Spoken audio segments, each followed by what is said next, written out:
एक दिन हिरन अपने खाने की तलाश में भटक रहा था। तभी अचानक उसकी नज़र एक हाथी पर पड़ी। हाथी पेड़ के नीचे बैठा था, थोड़ा बीमार लग रहा था। हिरन उसके पास जाकर बोला, भाई तुम कौन हो? यहाँ के तो नहीं लगते हो। कहाँ से आए हो? हाथी हिरन को देख खुश होकर अपनी सूंड से नमस्कार किया और बोला, भाई मैं शहर से आया हूँ।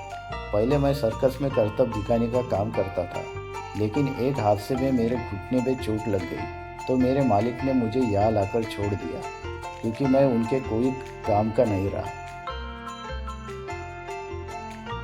मुझसे दोस्ती करोगे? मैं किसी को नुकसान नहीं पहुँचाऊंगा। मैं यहाँ नया हूँ, मेरा कोई दोस्त नहीं है। शहर में सर्कस में था तो मेरे कई दोस्त थे जो अब मुझसे कभी नहीं मिलेंगे। देखते देखते जंगल के सभी जानवर इकट्ठा हो गए। उनमें से सियार आगे बढ़कर बोला, ओहो, तो तुम शहर के रहने वाले हो। देखो, तुम्हारा और हमारा कोई मेल नहीं। तुम्हारे कारण हमारे जंगल का माहौल खराब हो जाएगा। हम शहर वालों से नफरत करते हैं। वहाँ के शिकारी कभी भी आकर हमारा शिकार करने के लिए घात लगाकर बैठ जाती है। इसलिए तुम हमसे दूर रहना। जंगल में कोई भी तुमसे दोस्ती नहीं करेगा। सभी ने शेर की बात का समर्थन किया। अब हाथी से कोई बात नहीं करता था। हाथी को दर्द तो हो रहा था, लेकिन पहले से थोड़ा कम हो रहा था। वह धीरे धीरे जाकर अपना खाना ढूंढने लगा। खाना मिलने से उसमें ताकत आने लगी, लेकिन जब भी कोई उसे जानवर दिखता वह मुंह बनाकर दूसरी ओर चल देता था।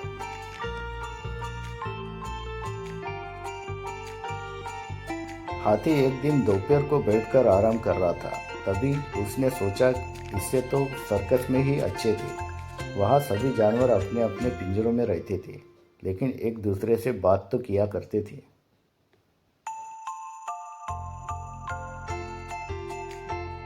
अगले दिन वह फिर से जंगल के बीच में एक नदी के किनारे गया।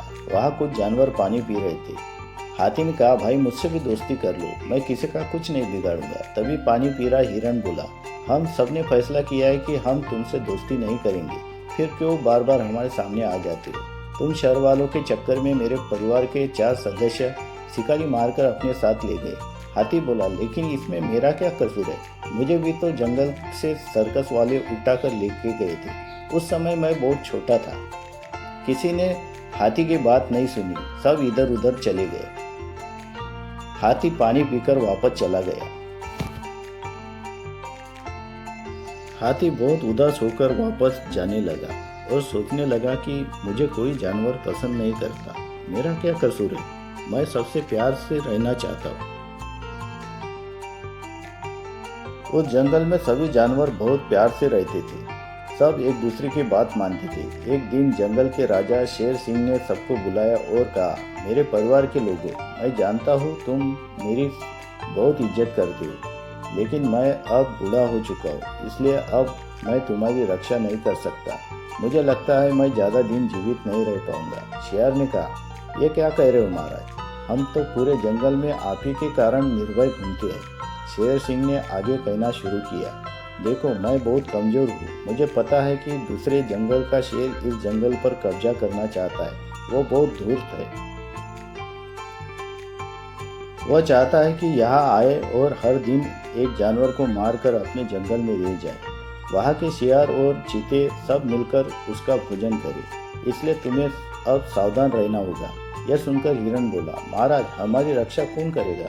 शेर सिंह ने कहा, तुम सब मिलकर रहना, क्योंकि अब हमारे जंगल में कोई भी शेर नहीं बचा है जिसे मैं अपनी जगह दे सकूं। सभी जानवर बहुत परेशान हो गए। अगले दिन से वो झुंड में निकलने लगे, लेकिन एक दिन शेर सिंह मर गया। उसके मरने की खबर सब आसपास के जंगलों में पहुंची तो कई शेर उस जंगल पर कब्जा करने का प्रयास करने लगे। एक दिन पीछे वाले जंगल से एक शेर आया और एक हिरण को गर्दन से उठाकर ले गया।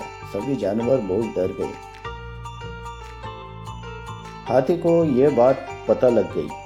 वह बिना किसी को बताए जहाँ से पिछला जंगल शुरू होता था वहाँ जाकर खड़ा हो गया। कई दिन बीत गए। हाथी वही खड़ा था। सभी जानवर उसे देख रहे थे।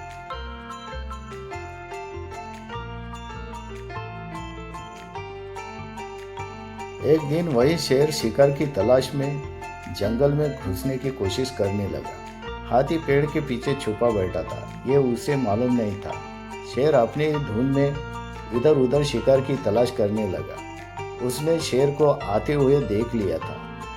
उसने तुरंत शेर पर हमला किया और उसके पीछे दौड़ने लगा। शेर अपनी जान बचाकर भागने लगा, लेकिन हाथी ने उसे पटक कर अधमरा कर उसे भगा दिया।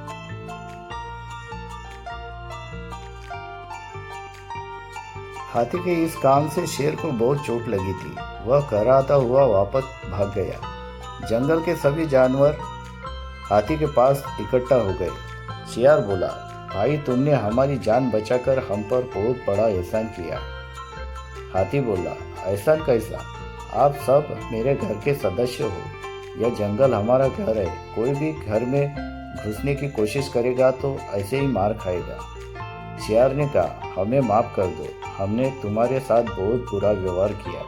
आज से तुम ही हमारे राजा हो। हाथी बहुत खुश हुआ था। वह अपनी सूंड उठाकर सबसे प्यार करने लगा। उस दिन से जंगल में सभी उसके दोस्त थे। दूसरे जंगल वालों को यह जब बात पता लगी तो वो कभी भी उस जंगल में घुसने की हिम्मत नहीं कर पाए।